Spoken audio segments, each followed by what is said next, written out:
Kita semua percaya bahwa sore hari ini kita berkumpul bukan karena kekuatan kita, bukan karena kehebatan kita, tapi karena kasih dan anugerah Tuhan dalam kehidupan kita. Amin. Amin. Sore hari ini kita akan memberikan yang terbaik bagi Tuhan, mempersembahkan puji-pujian penyembahan kita. Namun sebelumnya mari kita bersatu di dalam doa.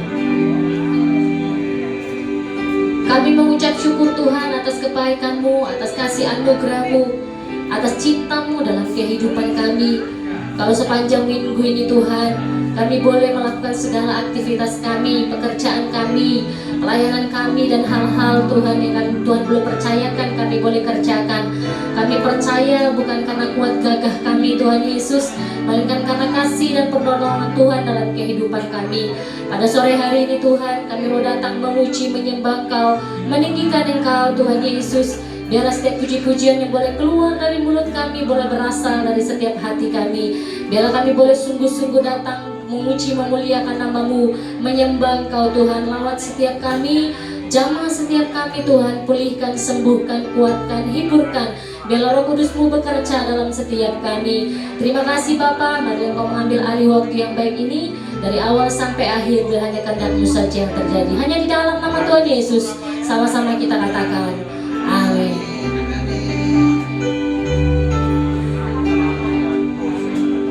Sekali lagi shalom. Shalom. Salam damai sejahtera Allah yang melampaui segala akal dan pikiran terus tinggal dalam hati kita. Amin saudara.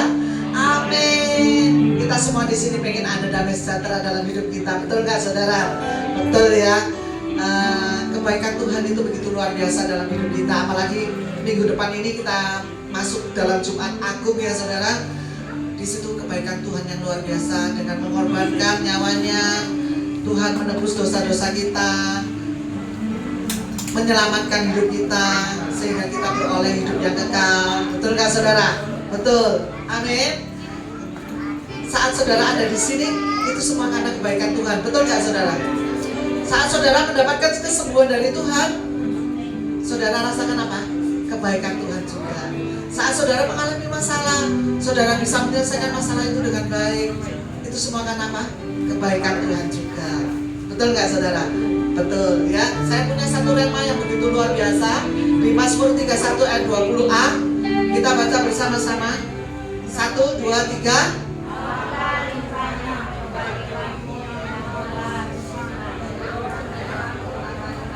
Wah, kurang semangat. Puasa? Enggak ya? Sudah buka ya, ada yang sudah buka ya. Ya, kita baca bersama-sama 1, 2, 3. Alangkah limpahnya kebaikan-Mu yang telah Kau simpan bagi orang yang takut akan Engkau. Wow. Amin. Luar biasa loh janji Tuhan. Ya, alangkah limpahnya kebaikan-Mu yang telah Kau simpan bagi orang yang takut akan Engkau. Kalau orang yang takut akan Tuhan, Tuhan simpankan kebaikannya buat kita. Luar biasa enggak? Sekarang saudara kalau punya makanan enak, terus saudara simpan untuk suami saudara atau anak saudara yang saudara kasih, boleh enggak dijempok orang lain? Enggak boleh biasanya ya saudara ya. Enggak boleh. Kalau untuk suami, tak simpen untuk suamiku ini, nanti suamiku datang tak kasih no ini. Seperti itu ya saudara. Atau untuk anak tersayang biasanya, oh ini untuk anakku yang paling gede ini, senengannya ini, tak simpen no buat anakku. Seperti itu ya saudara. Bapak kita seperti itu loh saudara. Kebaikan-kebaikan Tuhan itu disimpan untuk kita orang, tapi untuk orang-orang yang takut akan Tuhan, yang taat melakukan perintah-perintahnya. Ya, kita di sini saya percaya tidak ada yang terlewatkan. Semuanya yang hadir pada sore hari ini mendapatkan kebaikan Tuhan. Amin. Beri kemuliaan untuk Tuhan kita. Kita pujikan satu pujian yang memberkati ya. Ini WL-nya saya suruh belajar lagu 2 minggu ini. Lagu ini begitu memberkati saya ya saudara. Anak saya sampai bilang, Mama kenapa kok susah-susah ya? Ya kita mau harus bersusah-susah untuk memuliakan Tuhan. Karena kebaikan Tuhan itu kita tidak bisa tebus dengan apapun. Betul gak saudara? Amin. Kita katakan I love you Lord.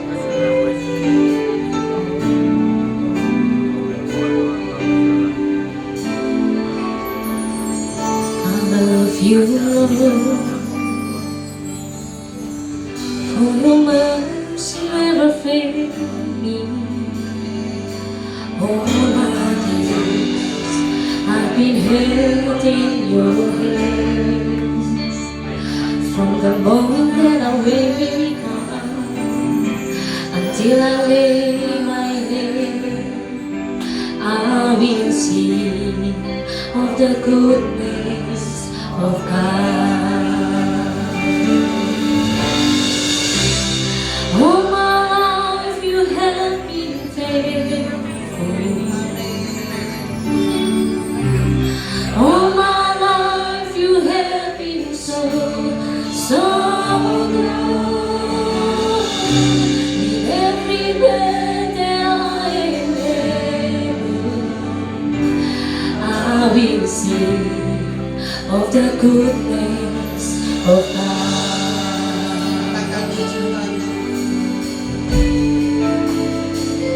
I love your voice. You have led me through the fire in darkest night. You are good, I know. I know you as a father. I know you as a friend. And I am living in the goodness of God. Oh.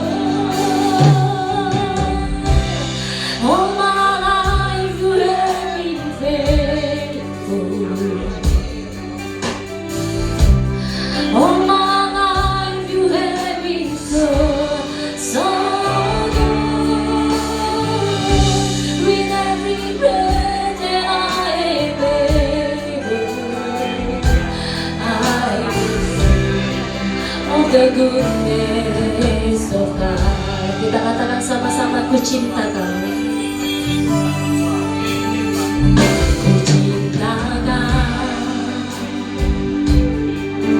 Rahmat-Mu nyata bagiku, hidupku di dalam tangan-Mu. Sejak pagi ku terbangun sampai ku terbaring, ku nyanyi kepadamu Tuhan.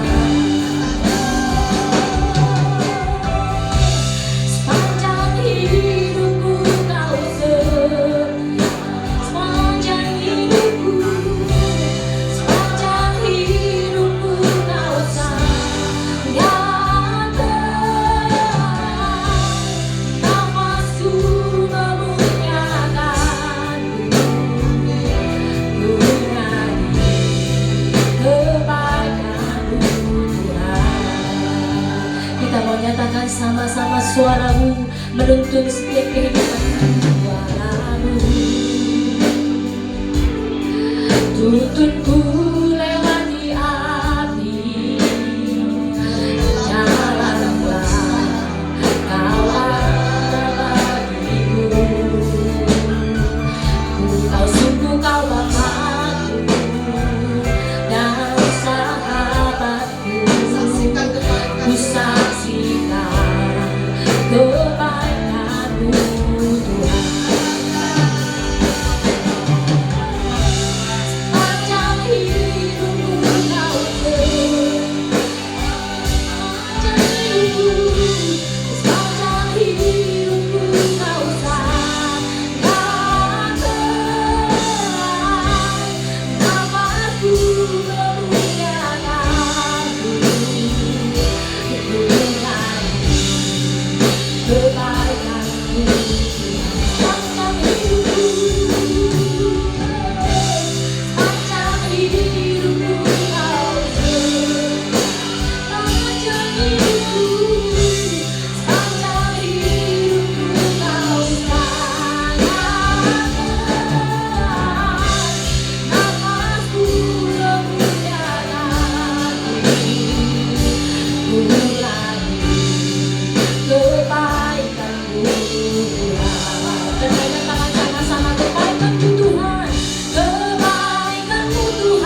terpuji namamu. Anugerahmu besar, kebaikanmu nyata, kebaikanmu nyata. Sembah dia lebih dalam lagi, masuk dalam hadirat Tuhan. Hirala patakala barala barala basikala barala. Oh, nikmati kebaikannya, nikmati hadiratnya, nyatakan rindumu. Haleluya, haleluya, haleluya. Terpuji namamu ya Tuhan, terpuji namamu ya Tuhanku yang baik. Terpuji namamu Bapa. Oh, biarlah terus mulut kami memuji-mujimu, biarlah lidah kami memuliakanmu. Yesus, Yesus, Yesus. Tuhan, jamah kami. Oh, lembutkan hati kami. Oh, pulihkan hati kami. Sembuhkan kami ya. Hadiratmu kuat Tuhan. Kami nikmati di tempat ini ya. Bertemu memandang wajah-Mu Bapa. Mari sembah Dia lebih dalam lagi. Segenap hatimu datang pada Tuhan, segenap hatimu datang ke depan Tuhan. Di dalam pada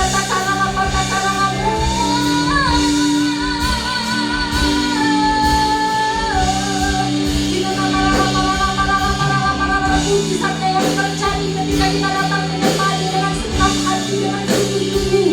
Di dalam pada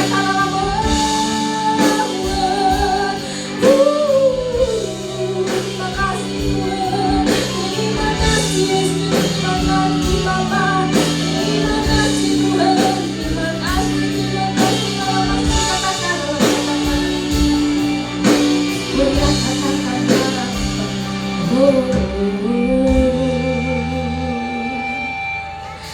oh Yesus, sikete karala parala parala sikete karala parala parala orila patakarala parala parala parala.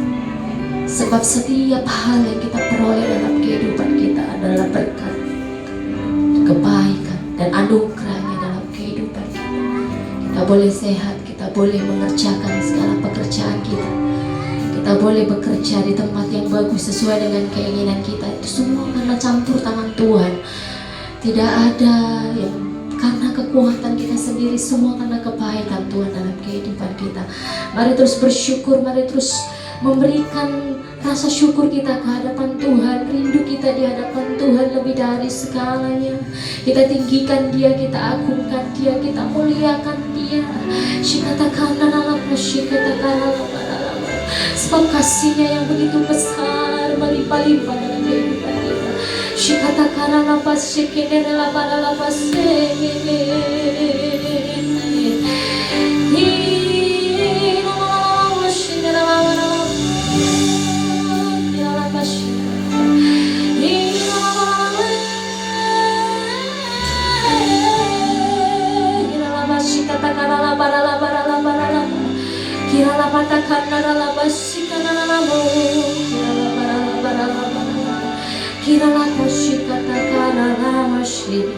Kasih-Nya besar, kasih-Nya besar bagi kita. Terima kasih Tuhan. Orilah patakara nafasnya, memandang wajah-Mu, rasakan kasih-Mu, tinggal dekat, tinggal dekatmu setiap saat di dalam hidupku.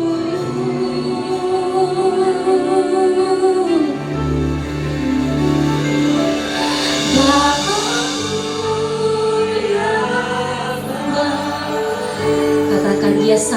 cinta, sangat ku cinta. Kasih-Mu padaku semakin nyata ku rasakan. Kau Bapa kami yang baik, Kaulah Bapa-Ku yang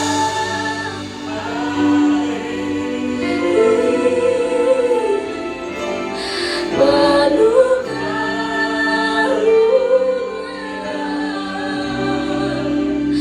Ku bersyukur selalu kepadamu,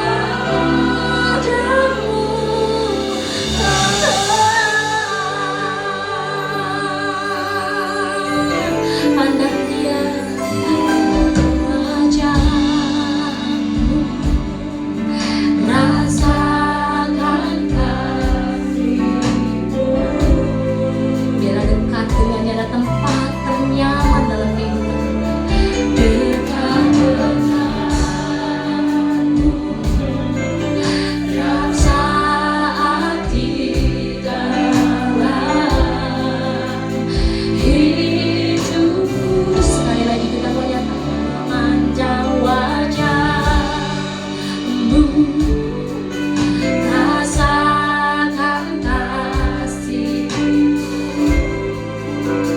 Oh, tinggal dekatmu Tuhan, tinggal dekat. Amin Yesus.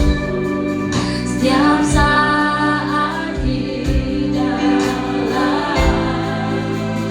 hidupku.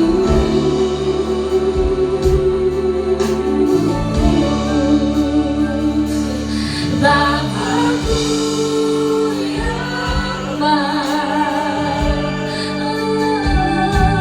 sangat ku cinta. Dalam kasih-Mu melimpah-limpah Tuhan dalam kehidupan kami,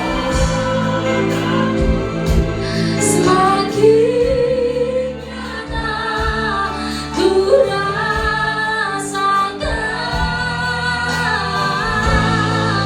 Kaulah Bapa-Ku yang baik, penuh karunia. Ku bersyukur selalu kepadamu, Bapa.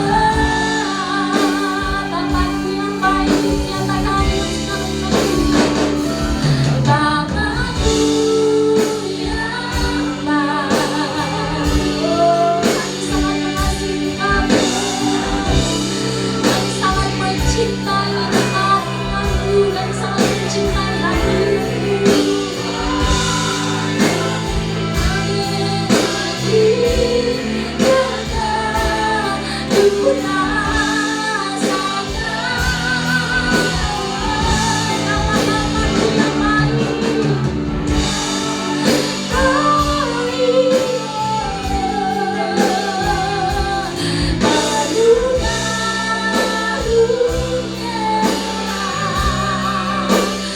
Ku bersyukur selalu kepadamu,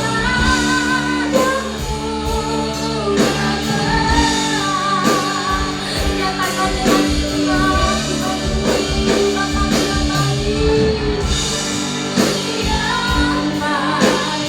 Sangat ku cinta, sangat kami cintai hadirat-Mu Tuhan. Terima kasih cinta-Mu yang tidak dahulu bercurah ke setiap kami.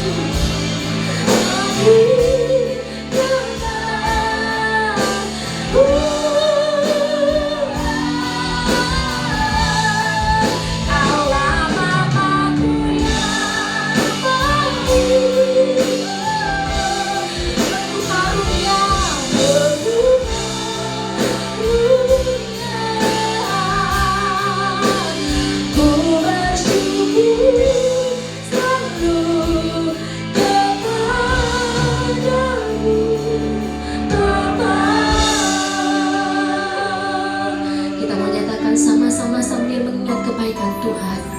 Bapakku yang nyatakan dengan senap hatimu, Bapak Ibu. Nyatakan cintamu, nyatakan kasihmu kepada Tuhan kita yang sungguh begitu baik kepada setiap kita, yang sudah terus ada dalam setiap kita, yang sudah terus menyertai kita, yang sudah terus menuntun kita. Terima kasih Tuhan, terima kasih Yesus. Oh, kami bersyukur. Penuh karunia, ku bersyukur selalu kepadamu, Bapa. Lebih sungguh lagi, lebih dalam lagi kita menyatakan Bapakku, Bapakku yang baik, sangat ku cinta Tuhan. Padaku semakin nyata setiap hari Tuhan. Setiap hari kami boleh melihat kasih-Mu, kesetiaan-Mu. Kaulah Bapakku yang baik, penuh karunia. Ku bersyukur selalu kepadamu, Bapa. Mari sama-sama kita pakai berdiri yang menikmati kepada Tuhan. Bapakku yang baik, sangat ku cinta. Kasih-Mu padaku semakin nyata. Kaulah Bapakku yang baik, penuh karunia. Ku bersyukur selalu kepadamu, Bapa. Ku bersyukur selalu kepadamu, Bapa. Ku bersyukur selalu kepadamu, Bapa. Ku bersyukur selalu,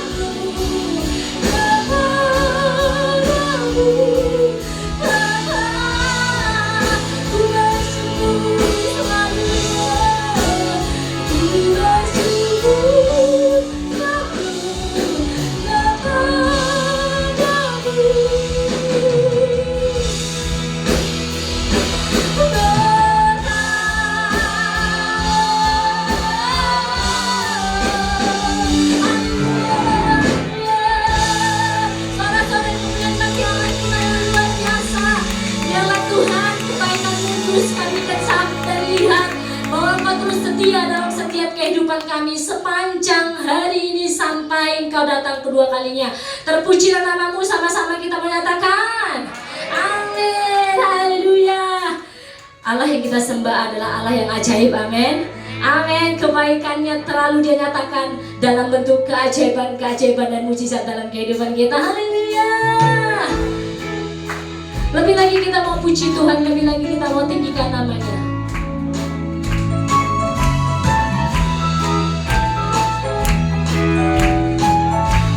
Nyatakan sama-sama. Ajaib, sungguh ajaib, kuasanya bagiku ajaib.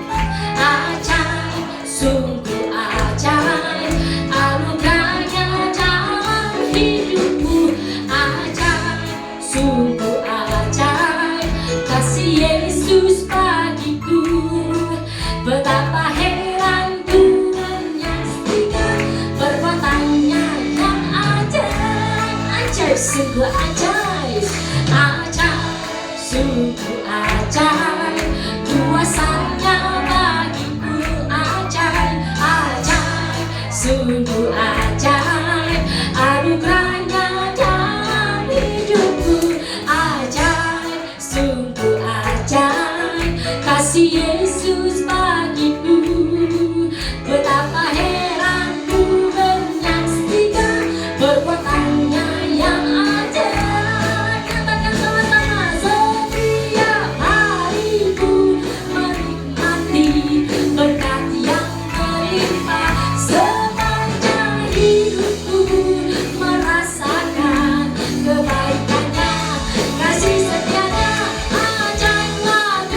kuasanya bagiku ajaib, ajaib, sungguh ajaib, anugerahnya dalam hidupku ajaib, sungguh ajaib, kasih Yesus bagiku. Betapa heran ku menyaksikan perbuatannya. Lagi kita menyatakan ajaib, sungguh ajaib, ajaib, sungguh ajaib, kuasanya bagiku ajaib, ajaib, anugerahnya, amin, ajaib, sungguh ajaib, kasih Yesus bagiku. Betapa heran ku menyaksikan perbuatannya yang ajaib. Sama-sama kita lambaikan tangan kita. Setiap hari ku menikmati berkat yang melimpah, sepanjang hidupku merasakan kebaikannya, kasih setianya. Ajaiblah Tuhan Yesusku, ajaib selamanya. Haleluya, ku puji namanya. Katakan lagi, setiap hari ku menikmati berkat yang melimpah, sepanjang hidupku merasakan kebaikannya, kasih setianya. Ajaiblah Tuhan Yesusku, ajaib selamanya. Haleluya, ku puji. Lagi kita nyatakan, setiap hari ku menikmati berkat yang melimpah, sepanjang hidupku merasakan kebaikannya, kasih setianya. Ajaiblah Tuhan Yesusku, ajaib selamanya. Haleluya, ku puji namanya. Kita katakan sama-sama, ajaib, ajaib, sungguh ajaib, kuasanya bagiku ajaib, ajaib, sungguh ajaib, anugerahnya dalam hidupku ajaib, sungguh ajaib, kasih Yesus. Amin. Betapa heran ku menyaksikan perbuatannya yang ajaib. Betapa heran ku menyaksikan perbuatannya yang ajaib. Betapa heran ku menyaksikan perbuatannya yang ajaib. Haleluya. Sampai di sini semangat bahwa Tuhan yang kita sembah adalah Raja mulia, amin. Raja pemenang, amin. Amin. Saudara-saudara, lebih lagi bagi Tuhan kita, haleluya.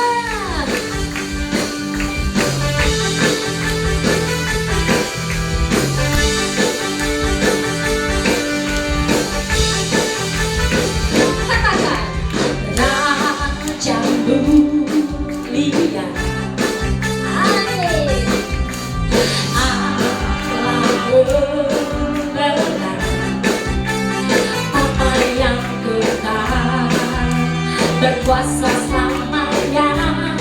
Segala ciptaan, segala ciptaan sujud menyembah, sujud menyembah bagi yang mulia, berkuasa, berkuasa selamanya. Kaulah Tuhan, kaulah Raja, surga bumi menyembah, sorak-sorai kemenangan bagi Raja mulia, kemuliaan bagi Allah yang berkuasa kuasa.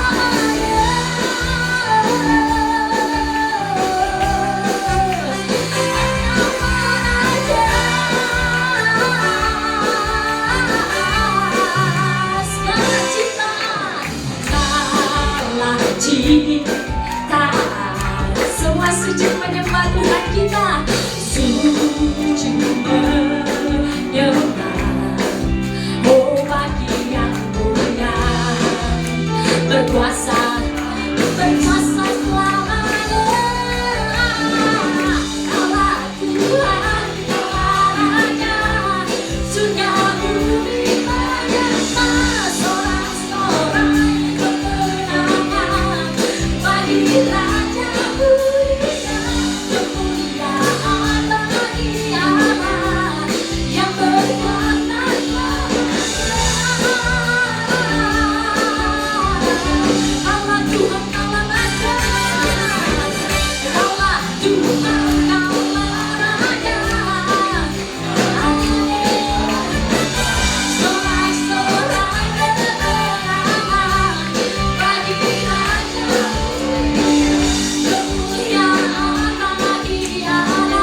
Bapak Ibu yang dikasih Tuhan.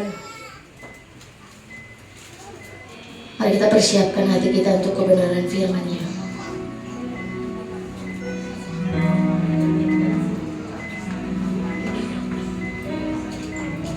Sebab ada banyak hal yang sudah Tuhan kerjakan dalam kehidupan kami. Mujizat demi mujizat terus Engkau nyatakan Tuhan. Penyertaan-Mu yang setiap hari baru kami rasakan. Kami mau terus melekat padamu. Kami mau terus percaya kepada Tuhan.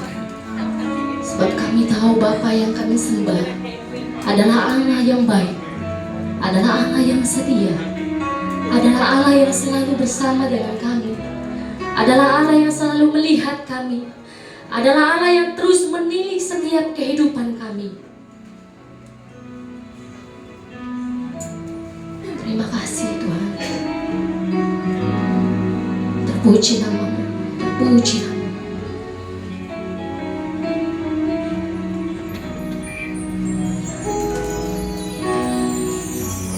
Kau Bapa yang setia, tak pernah sedetik Kau tinggalkan diriku. Hatiku teguh di dalam janji-Mu sampai ku melihat kuasa-Mu. Karya-Mu sempurna, ajaib dan mulia. Penyertaan-Mu buktikan kasih-Mu kepadaku. Ku agungkan Engkau, Yesus termulia. Kasih-Mu terindah selamanya.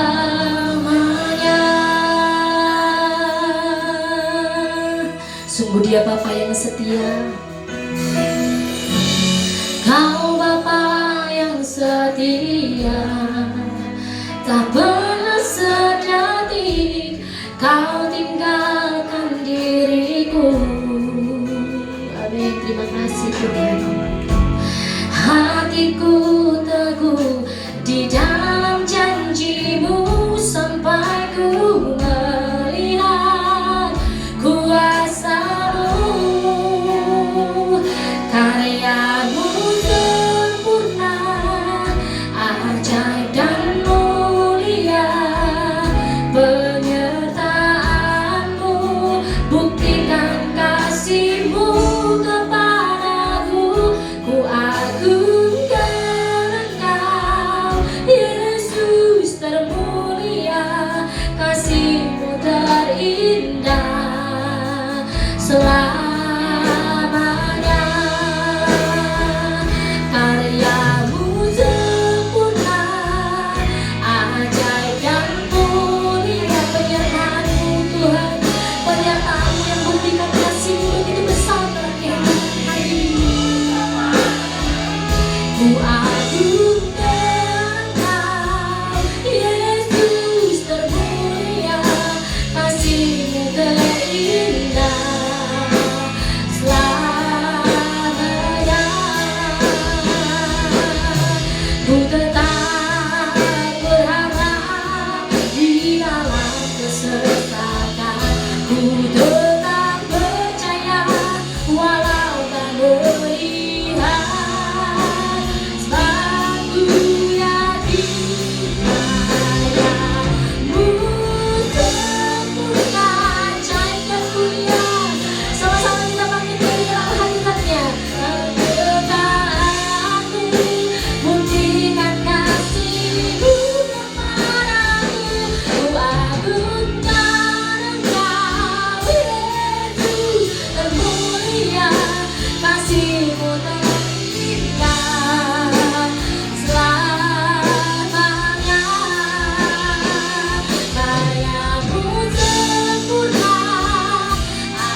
menikmati kasih-Mu yang sempurna dalam hidup kami.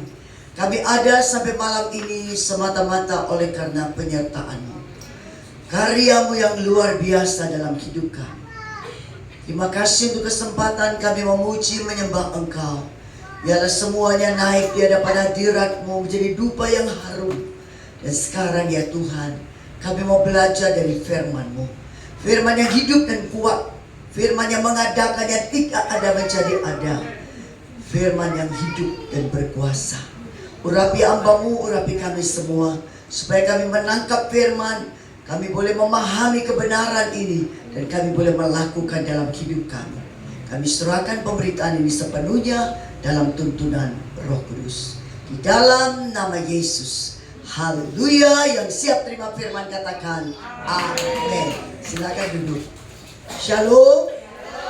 Ya, selamat malam. Salam sejahtera dalam kasih Tuhan. Kita mau sungguh-sungguh untuk menyimak firman Tuhan pada malam ini. Bapak Ibu Saudara, kekristenan itu ditandai dengan tanda ini. Perhatikan saya. Tanda apa ini? Sekali lagi, tanda apakah ini? Salib. Garis vertikal, perhatikan saya, adalah hubungan kita dengan Allah. Ketika manusia jatuh dalam dosa, maka hubungan ini putus. Roh itu mati. Tapi ketika kita percaya Yesus, roh yang mati dihidupkan kembali, hubungan yang putus dipulihkan kembali. Dan kita memanggil dia, ya Aba, ya Bapa. Yang setuju bilang amin. Kita akan memperingati kematian Tuhan. Kita juga akan merayakan kebangkitannya. Semua karya penyelamatan itu menyebabkan kita terima Yesus. Dan kita memanggil dia, ya Aba, ya Bapa. Perhatikan saya. Itu garis vertikal. Nah, garis yang horizontal ini adalah hubungan seorang terhadap yang lain. Seharusnya kalau hubungan kita dengan Allah itu harmonis, hubungan kita dengan Allah itu akrab, hubungan kita dengan Allah itu intim, hubungan kita dengan Allah itu karib, maka harusnya berdampak hubungan seorang dengan yang lain itu juga dipulihkan. Yang setuju bilang amin. Nah, hari ini saya mau berbicara tentang hubungan seorang kepada yang lain, hubungan sesama kita. Nah saudara, saya tidak jadi hakim bagi saudara tentang hubungan-hubungan ini, tetapi biarlah Roh Kudus yang ada menyelidiki hati kita sekalian. Yang pertama, saya bicara tentang hubungan anak terhadap orang tua. Saudara, sekarang ini kita melihat, wah, orang tua banyak mengeluh kepada saya bagaimana mendidik anak begitu sulit, saudara ya. Anak ketika sedang main game, saudara, lalu dipanggil, tidak ngereken, saudara. Iya, tapi tidak bangkit-bangkit, saudara. Nah, hari ini kita belajar Efesus pasal yang ke-6 ayat 2 sampai ayat 3 menuliskan begini. Hormatilah ayahmu dan ibumu. Ini adalah suatu perintah yang apa, saudara? Penting.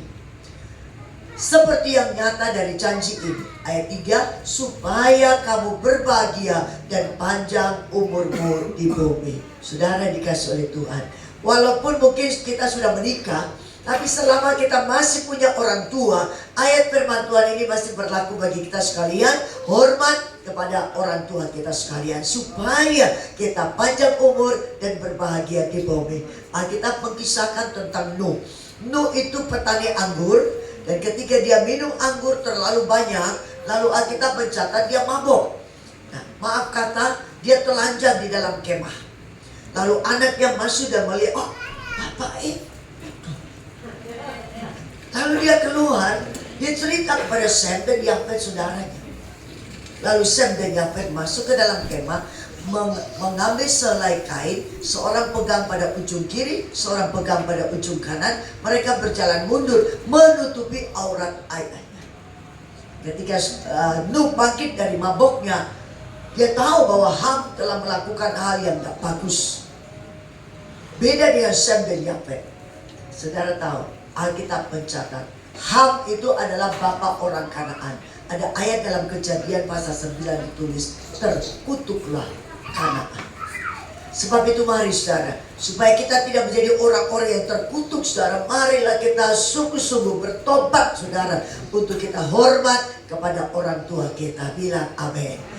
kita juga perlu ajarkan ini kepada anak-anak kita. Yang berikut, bagaimana orang tua terhadap anak. Efesus pasal yang ke-6 pada ayat yang keempat menulis begini. Hai kamu bapak-bapak, janganlah bangkitkan amarah di dalam hati anak-anakmu, tetapi didiklah mereka di dalam ajaran dan nasihat Tuhan. Kira-kira membangkitkan amarah anak itu seperti apa? Maaf ya, ada bapak-bapak yang merokok. Seperti apa itu? Sepur lewat ya. Wah, tidak mandek-mandek saudara ya. Lalu ketika anak mulai tumbuh remaja dan mulai merokok, lalu kita bilang, kau merokok ya? Kau merokok, bukan anak papa, bukan anak mama. Nah, ini membangkitkan amarah dalam hati anaknya. Karena dia akan bilang, wih, awakmu dewi, kenapa harus mengancam saya? Kita perlu didik anak-anak dalam ajaran dan nasihat Tuhan. Alkitab juga mencatat kepada kita sekalian, Imam Eli itu punya anak Hofni dan Pinehas. Tapi ketika Hofni dan Pinehas itu menghujat Allah, Imam Eli tidak memarahi mereka. Imam Eli tidak menegur mereka, dibiarkan begitu saja. Saudara tahu apa yang terjadi? Ketika Hofni dan Pinehas pergi berperang, saudara, lalu tewaslah mereka dalam peperangan. Ketika orang datang dan memberitahu Imam Eli bahwa kedua anakmu tewas, Imam Eli ketika mendengar itu, ya, jatuh, batang lehernya patah dan mati karena orangnya gendut. Saudara yang dikasih oleh Tuhan, naas sekali kalau kita orang tua tidak mendidik anak-anak dalam ajaran dan nasihat Tuhan.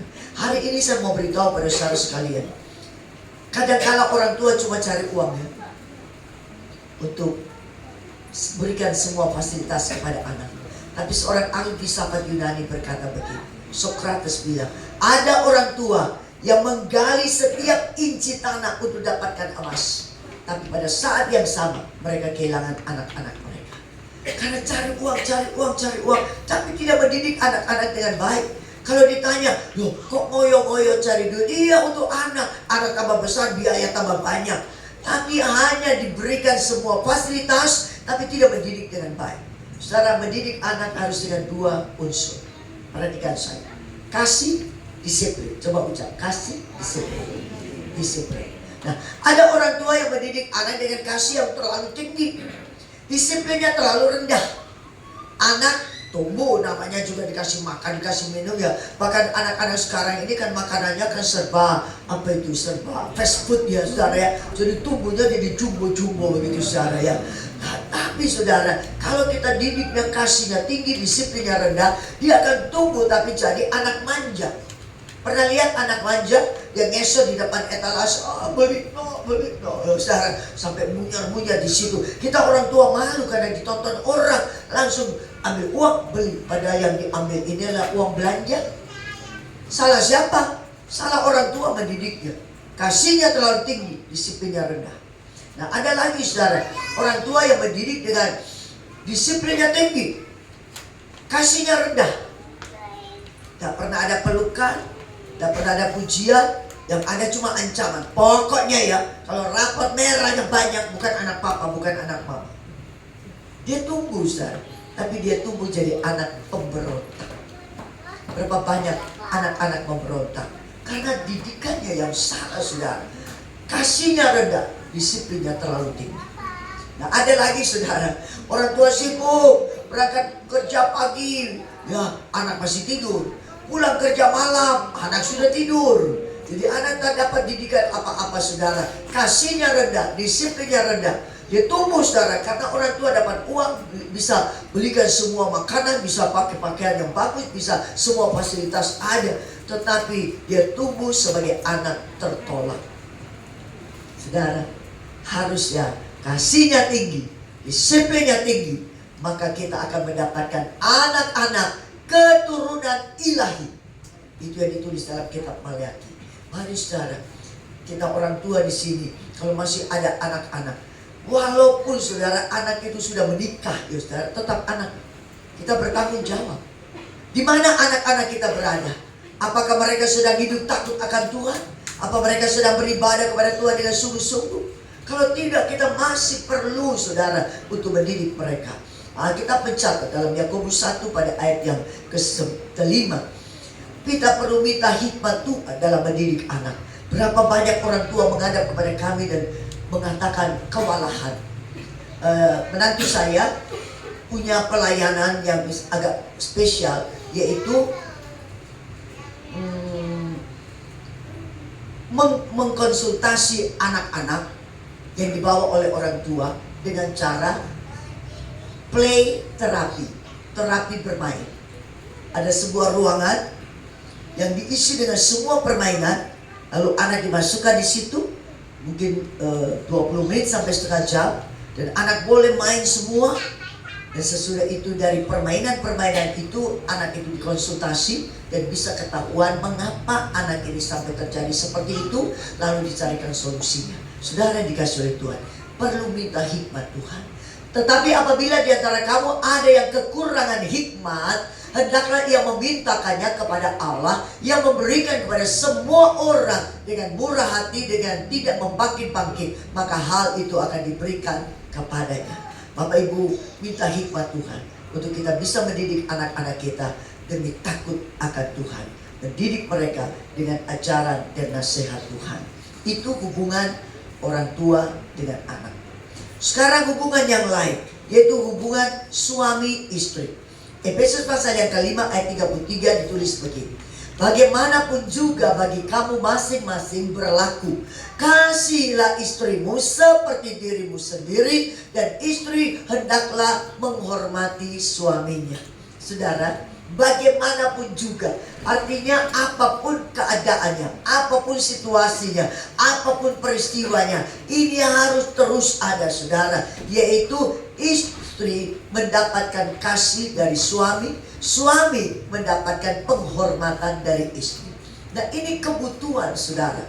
Suami punya kebutuhan mendapat penghormatan, istri punya kebutuhan mendapat kasih sayang. Dan ini harus terjadi di dalam hubungan suami istri, saudara. Berapa banyak kita melihat ada perceraian terjadi, bukan hanya orang di luar sana, saudara, tapi orang-orang di dalam rumah Tuhan juga bercerai, saudara. Mengapa, saudara? Karena kebutuhannya tidak dipenuhi. Ada suami yang tidak mendapat penghormatan dari istri. Barangkali memang suami kurang pandai berdagang, saudara, ya, kurang pandai berhitung, saudara, kurang pandai untuk misalkan punya toko, kemudian menjual barang. Seringkali suami ini kasih susu itu keliru toh, selalu kelebihan. Lalu kalau ada pembeli datang, lalu istri bilang, kan minggir aja, minggir. Karena selalu uang kembali ini salah. Lalu disuruh pergi-pergi, lalu istri yang tampil, saudara, istri yang tampil. Ini memang kenyataannya memang suami kurang pandai. Tetapi istri harus dengan hikmat Tuhan. Bagaimana caranya? Kalau selalu tidak dihormati di hadapan orang, maka suami tidak dapatkan kebutuhannya. Makanya berapa banyak kita melihat penyelewengan terjadi, bukan? Karena suami mendapat penghormatan dari orang lain. Nah, kepada orang itulah dia pergi berselingkuh. Suami di rumah tidak dapat pelayanan yang baik dari istri. Sedangkan di kantor ada sekretaris yang bilang, "Selamat pagi Pak, hari ini Bapak mau minum apa? Nanti aku sediakan." Kalau di rumah, istri bilang, "Udah kok dewi di tanganmu. Kopi wis ada, ya teh ada gula. Udah kok dewi." Dan dapat penghormatan. Di kantor dapat. Itu sebabnya kita heran kalau suami berselingkuh di kantor. Karena dia dapat yang dibutuhkannya, yaitu penghormatan. Tapi kita juga melihat ada istri cantik-cantik pergi dengan laki-laki yang sudah tua. Sedangkan suaminya ganteng pol. Kenapa? Karena dia tidak dapatkan kasih sayang dari suami. Seharusnya itu kebutuhannya. Dan dia dapat dari yang tua itu.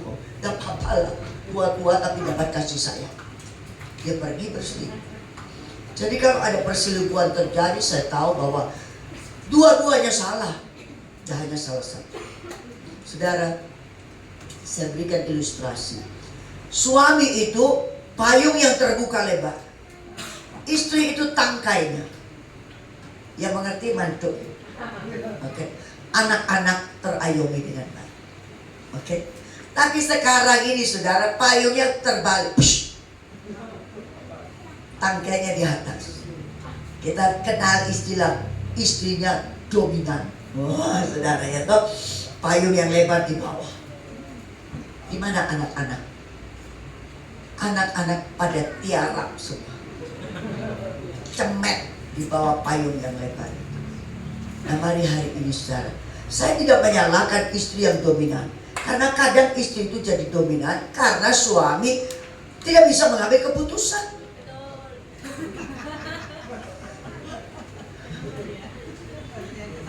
Misalnya begini, anak pulang dari sekolah, lalu menghadap pada papa.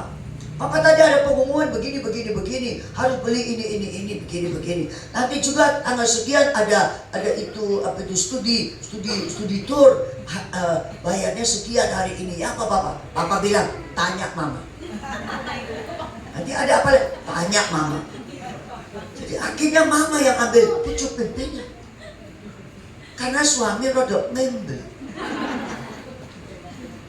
Sebab itu mari kita lakukan porsi kita masing-masing. Suami, minta hikmat dari Tuhan.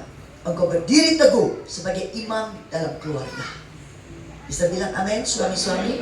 Supaya istri juga punya ketundukan kepada. Lalu istri juga lakukan bagianmu, yaitu menjadi istri yang menghormati suami.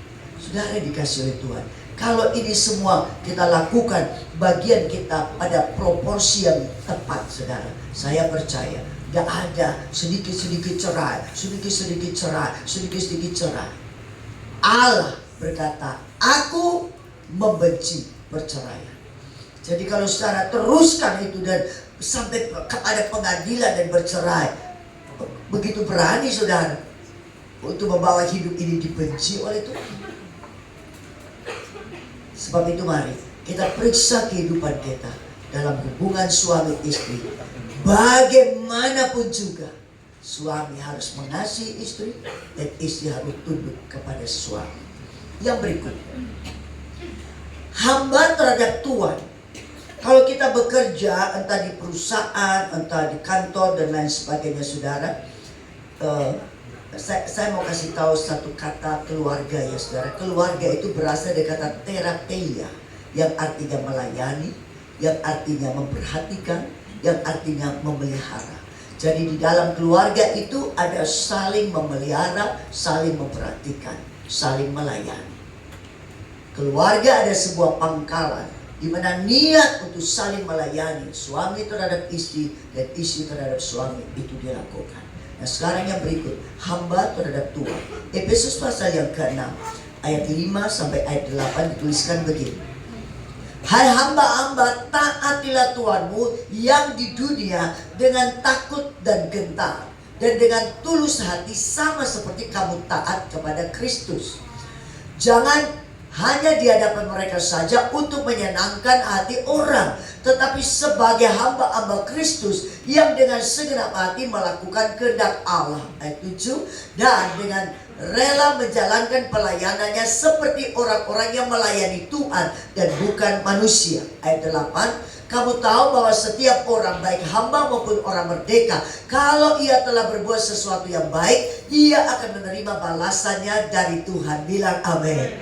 Ayat yang lain bilang begini, apapun yang kau perbuat, perbuatlah dengan segenap hatimu seperti untuk Tuhan, bukan untuk manusia. Amin. Jadi hamba itu harus melakukan semua dengan penuh ketaatan kepada Tuhan, seperti kepada Tuhan. Saudara, ada orang yang melapor kepada saya begini, aduh tante, tahu majikan, nemen, pokoknya kalau nyuruh sesuatu itu rasanya seperti kita ini terkuras sebuah tenaga. Kayaknya orang ini gak berperi kemanusiaan, bla bla bla bla. Saya dalam hati cuma bilang, kalau kau masih mau uangnya ya taat saya. Betul atau tidak? Kami masih mau ikut taat saya. Karena Alkitab mencatat sudah. Dalam 1 Petrus 2 ayat yang ke-18 ditulis seperti ini. 1 Petrus 2 pada ayat 18. Hai kamu hamba-hamba, tunduklah dengan penuh ketakutan kepada Tuhanmu, bukan saja kepada yang baik dan peramah, tetapi juga kepada yang Yang bengis pun kita harus tunduk. Sementara kita masih mau ikut kepada Tuhan tersebut. Kalau datanya resign, kita keluar dengan hormat, itu sesuai dengan aturan perusahaan. Selama mau ikut, entah dia peramah, entah dia bengis, entah dia baik, entah dia jahat, turun saja. Dan ketika kita berlaku taat, melakukan bagian kita, Tuhan tahu untuk membalas kita sekalian. Amin. Yang aneh lagi saudara, pemilik toko Kristen titip kepada saya, tolong ya tante, carikan pegawai. Kalau ada orang yang cari pekerjaan jadi pegawai toko, saya mau. Laki-laki apa perempuan? Laki boleh, perempuan boleh. Oke, nanti aku dengar kalau ada yang mau cari pekerjaan, nanti aku suruh ke toko ini. Tante tunggu ya tante, jangan yang Kristen ya. Kok jangan yang Kristen? Emangnya kau udah Kristen? Kristen. Kenapa kau tidak cari yang sesama seiman? Oh, tante tidak ngerti, katanya orangnya. Tidak ngerti apa? Dia Kristen, angel kan dananya. Kalau ditegur bilang aku udah punya kasih. Datang terlambat, aku ditegur. Aku juga jaga sekali. Cuma terlambat 5 menit. Saudara, ini ya saudara, buku tua ini mengajar segala sesuatu. Coba kita melihat ayatnya saudara. Di dalam 1 Timotius 6 pada ayat 2 bagian pertama. Jika Tuhan mereka seorang percaya, janganlah ia kurang disegani karena bersaudara dalam Kristus. Melainkan hendaklah ia dilayani mereka dengan apa saudara? Lebih baik lagi. Karena Tuhan yang menerima berkat pelayanan mereka ialah saudara yang percaya dan yang kekasih. Yang mengerti ini bilang amin. Bilang amin yang keras. Jadi kalau majikan kita sesama seiman, sesama orang percaya, sesama di dalam gereja, sesama dalam pelayanan, justru kita harus melayani mereka lebih baik lagi. Karena yang menerima pelayanan kita adalah saudara di dalam Tuhan. Amin. Jadi jangan karena dia Kristen, dia tegur kita bilang gak punya kasih. Kita bilang, cuma telat 5 menit aja dia. Jangan saudara.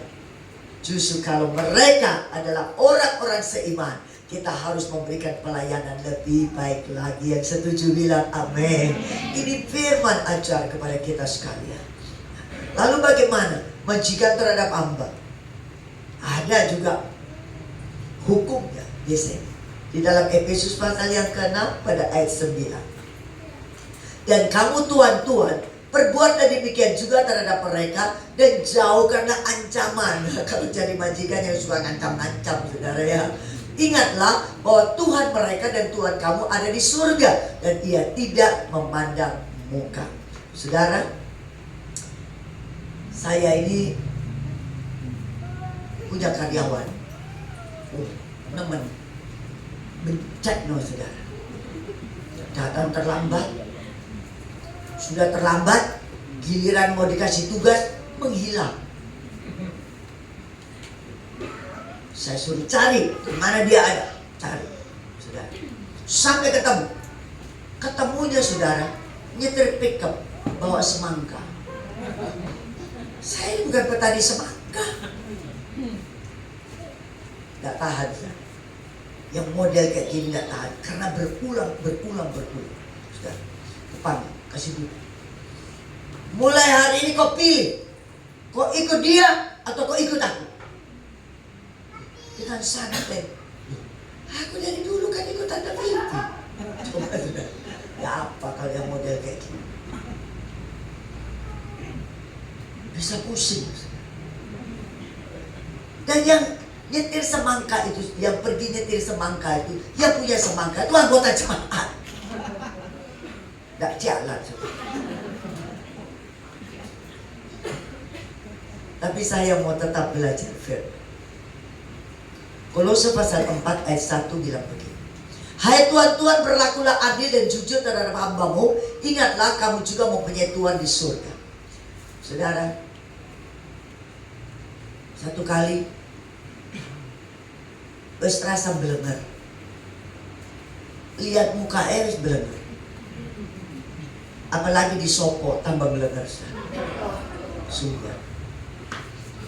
Rasanya mending gak ketemu daripada ketemu.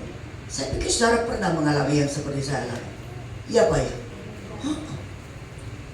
Tapi sekali lagi saudara, firman bicara terus. Satu kali aku tahu nih dia sudah masuk ruangan, mending saya gak masuk.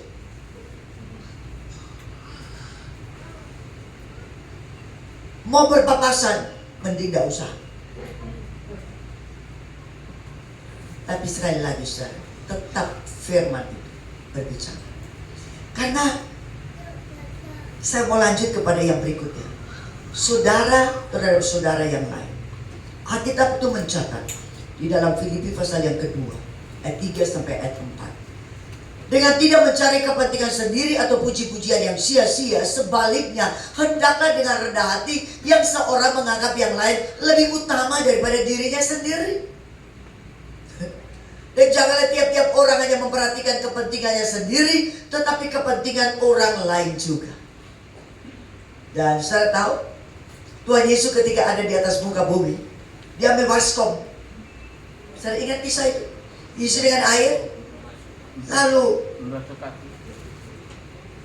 dia duduk dan membasuh kaki murid-muridnya. Betul? Dan Yesus bilang begini, kau menyebut aku guru dan Tuhanmu. Memang aku guru dan Tuhanmu. Kalau aku guru dan Tuhanmu membasuh kakimu, maka kamu wajib untuk membasuh kaki seorang kepada yang lain. Pada bilang amin. Bilang amin yang keras. Dan kita mencatat saudara dalam kitab Roma, engkau harus saling menerima seorang kepada yang lain seperti Kristus telah menerima kamu. Dan yang lebih hebat lagi ada ayat dalam 1 Yohanes 3 pada ayat 15 ditulis begini. Setiap orang yang membenci saudaranya adalah seorang pembunuh manusia. Dan kamu tahu bahwa tidak ada seorang pembunuh yang tetap memiliki hidup yang kekal di dalam dirinya. Saudara, ketika saya jengkel sekali dengan orang ini saudara, mending gak ketemu saudara, mending gak berpapasan saudara, supaya gak usah bertegur sapa. Ayat ini datang terus dalam hidup saya saudara. Benci saudara, pembunuh manusia. Saya tidak punya pistol, tidak punya senjata tajam. Tapi kalau benci saudaramu, engkau seorang pembunuh manusia. Dan tidak ada seorang pembunuh yang tetap dapat hidup kekal di dalam dirinya. Setiap kali mau berdoa, saudara ingat ini saudara. Setiap kali mau berdoa ingat ini saudara. Dan saya mau beritahu saudara, kita harus ambil keputusan. Lawan yang membenci itu kan mengasihi. Mengasihi itu bukan perasaan. Nuruti perasaan saudara, aku sudah terluka banyak, betul atau tidak dengan perlakuan. Tapi mengasihi itu bukan perasaan. Mengasihi itu keputusan. Bilang keputusan. Keputusan. Ketika kita bilang ya, aku mau melepaskan pengampunan dengan tetap mengasihi, maka Roh Kudus sudah siap untuk mengalirkan keluar. Karena Alkitab bilang bahwa pengharapan di dalam Kristus tidak mengecewakan, karena kasih Allah telah dicurahkan di dalam hati kita oleh Roh Kudus ketika dikaruniakan kepada kita. Bilang amin.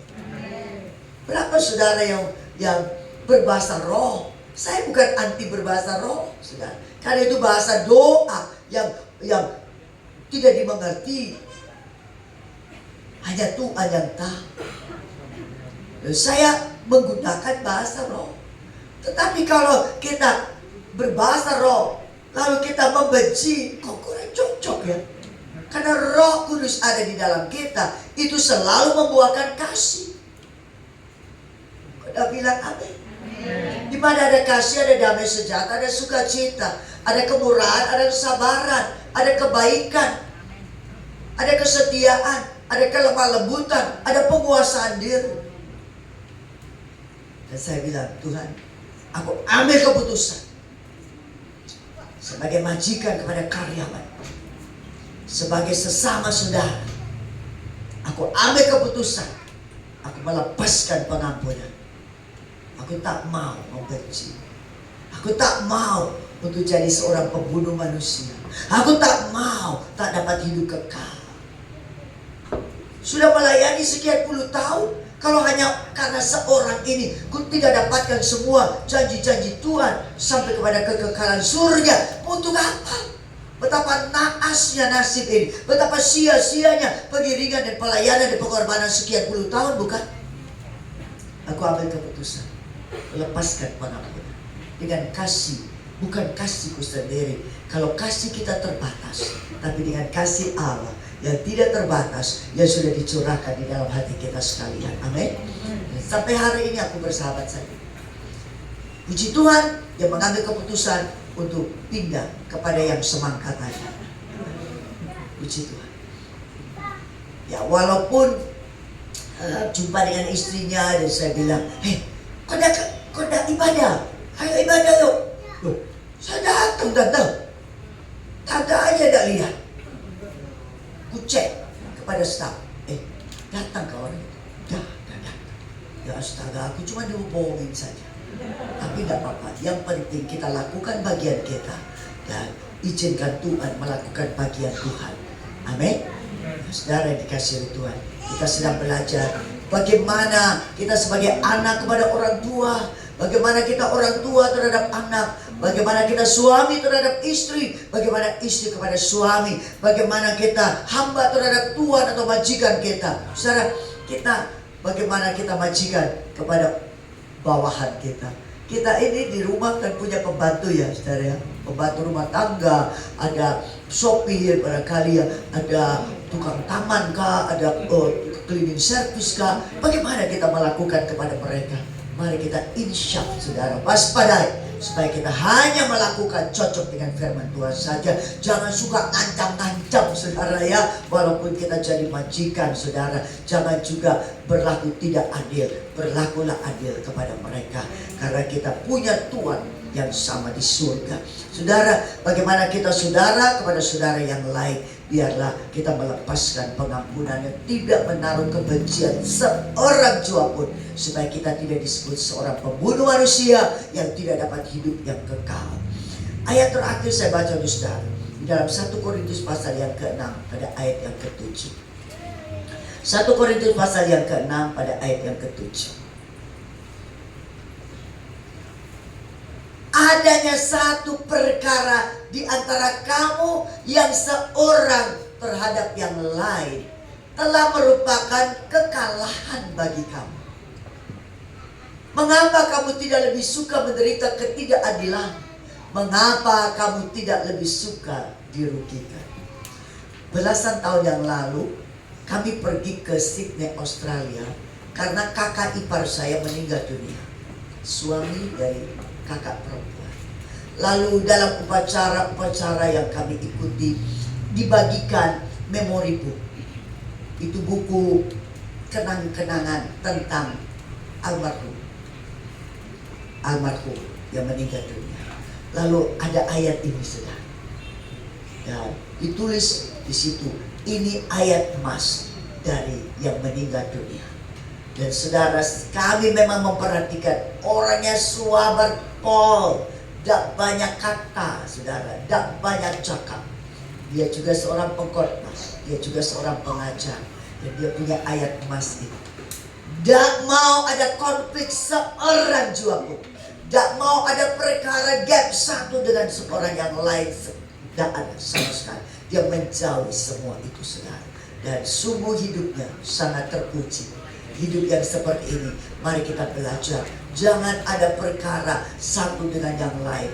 Kalau kita mau kalau kita rela saja untuk menderita ketidakadilan atau dirugikan. Berapa banyak kita mengalami dirugikan orang lain, bukan? Nama baik kita dijual, kita difitnah, betul?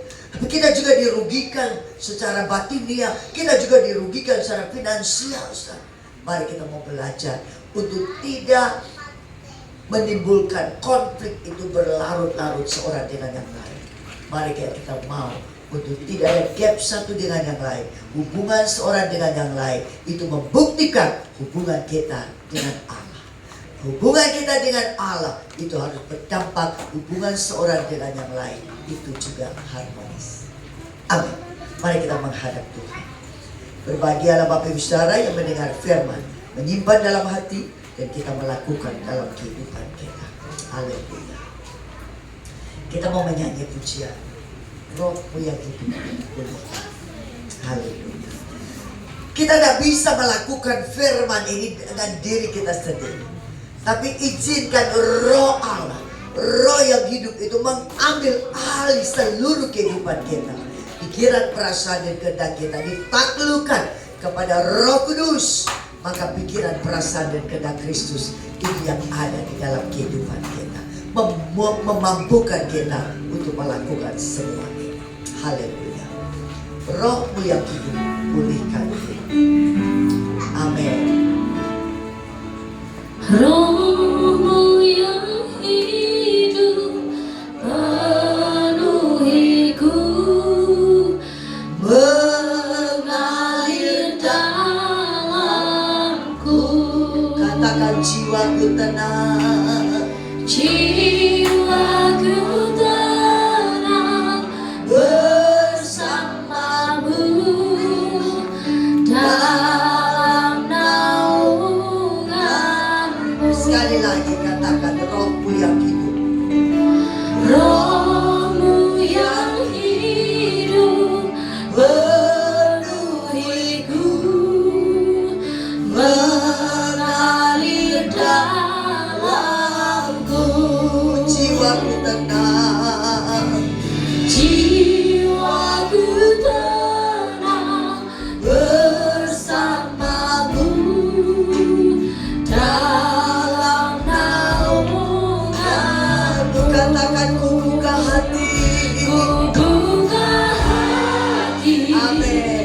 untuk jamahanmu, berserah penuh di hadiratmu. Kau ambil Kau alih. ambil alih seluruh hidupku di altarmu. Mari bangkit berdiri. Katakan ku buka hati. Ku buka hati Amin. untuk jamahanmu, Ya Tuhan. berserah penuh di hadiratmu.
Amba mohon kepadamu, ya Roh Kudus, teruskan dalam setiap hati, sampai kami menjadikan perenungan siang dan malam. Oleh pertolongan Roh Kudus, kami mau menghidupi kebenaran ini sampai kami dimerdekakan. Tolonglah ya Roh Kudus, kami tidak mampu dengan diri kami, tapi Engkau yang berkuasa atas kami. Ambil alih seluruh hidup kami.